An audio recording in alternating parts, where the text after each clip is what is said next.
So the project that I'm working on right now involves rethreading this iron pipe. It's actually decorative iron pipe, but it's still iron. So they have a sandblasted finish that I noticed that would get marred when I would use like your traditional pipe wrenches to hold it and vise it and keep it stationary while you rethreaded it.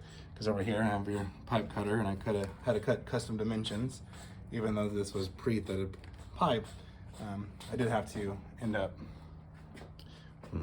modifying some of the links because of joiners and T's and couplers and flange depths differences on the design that I'm working on. So anyways, anytime that I would try and add like some friction to this, it would, to keep it stationary, clamp it, it would scratch and mess up the finish.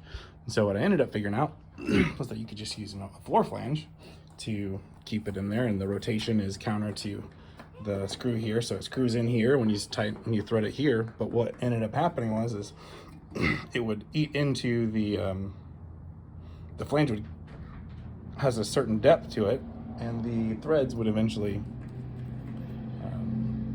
bottom out, and you just end up cranking this down into here. Then you have to remove this from that, and that was a really big mess.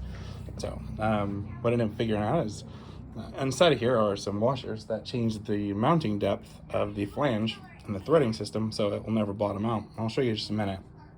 I just have two floor flanges with an uncompressible surface between them. That's what this is. I tried wood, and that was a big failure.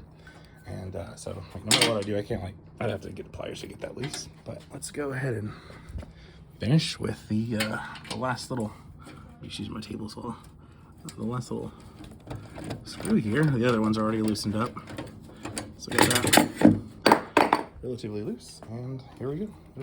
There it goes, just unscrews its way out. And there's no damage, no marring.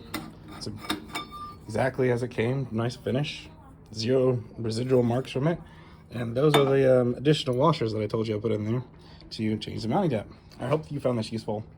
Probably only video, but it was one of those clever little life hacks that I thought I'd share with the world if you haven't figured it out yet.